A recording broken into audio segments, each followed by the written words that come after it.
Ahora bien, ¿a quién pertenecían las Indias? El Papa Alejandro VI con su famosa línea dividió el orbe entre España y Portugal. El límite era difícil de fijar geográficamente, de modo que a pesar del Tratado de Tordesillas de 1494, fue renovado objeto de disputas y extralimitación. Más tarde España se apoderó de las Filipinas, Portugal del Brasil. A las Antillas se le sigue llamando hasta hoy Indias Occidentales.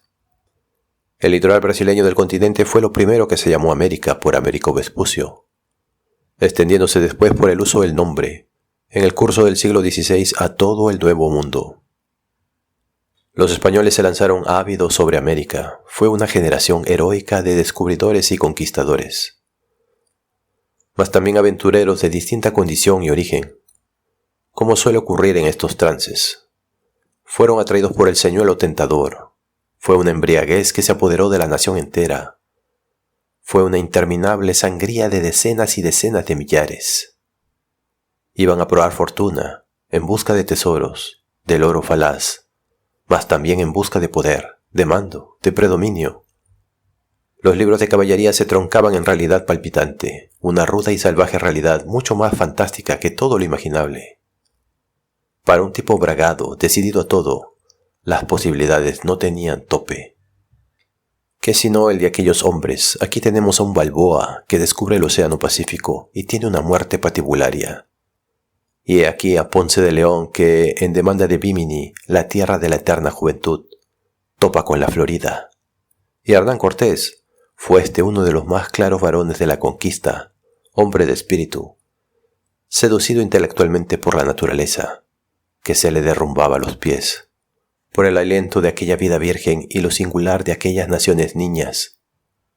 Con un par de centenares de locos conquista todo el imperio azteca, y está a punto de perecer en el riesgo, pero con incomparable ardid de estratega, en un salto de inaudita temeridad, se repone y se impone vencedor.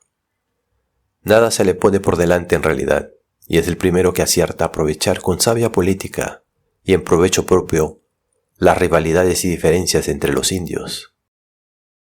Y Pizarro, una vida espuria, con el destino del paria que ha de gemir al margen de todo lo que es vida plena, riqueza y poder, un porquerizo. Con audacia sin par cae como un azote sobre el imperio de los incas, una ruina bajo sus espuelas. El botín pasa de los 800 millones de marcos de oro. Él y Almagro, el descubridor de Chile, perecieron como personajes dramáticos, de modo siniestro y fatídico. España instala en las nuevas tierras una sociedad vieja, surgen mayorazgos gigantescos que permiten a los señores hacer en las ciudades una vida de opulencia. El hidalgo de capa caída se espía y se engallaba y se engordaba aquí, hecho todo un rico hombre. Solo excepcionalmente se hicieron ensayos de una explotación sistemática de la tierra. Nada se obtenía de las regiones más feraces y se suponía que no había oro en ellas. Faltaban brazos además. Al principio se veía en el indio una criatura inferior, despreciable sobre todo por su canibalismo y los sacrificios humanos de sus ritos bárbaros. Por eso algunos creían que lo mejor que podía hacerse era exterminar tan baja ralea, incluso a mayor honra y gloria de nuestro Señor Jesucristo. Y claro que el ciego pretexto trajo el ciego abuso.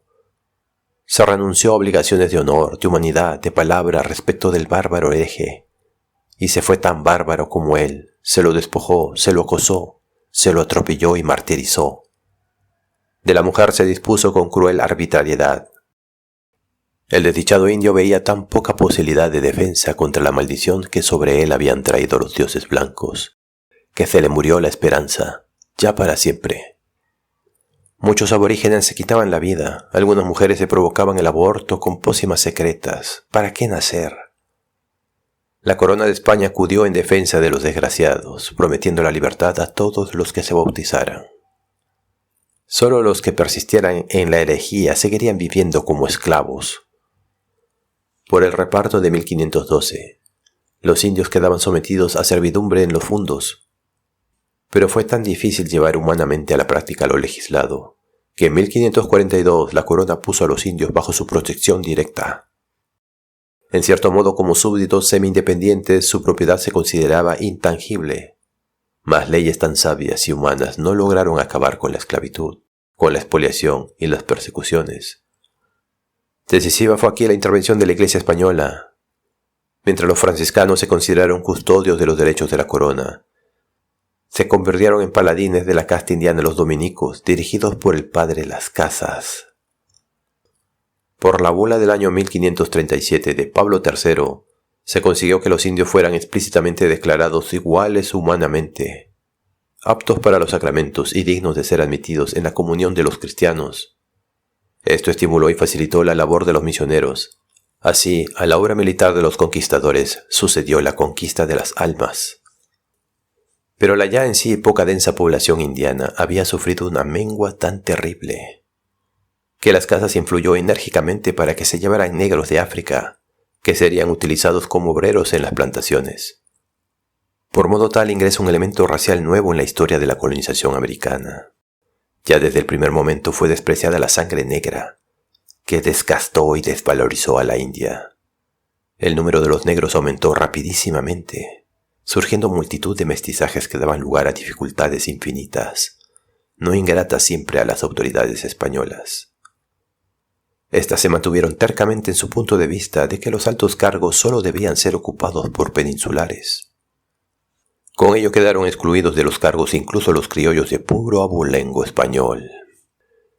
Forman estos la clase alta y acaudalada. Buscan salida en iglesia como religiosos. Buscan influencia como abogados y tienen aspiraciones y pretensiones no compensadas debidamente.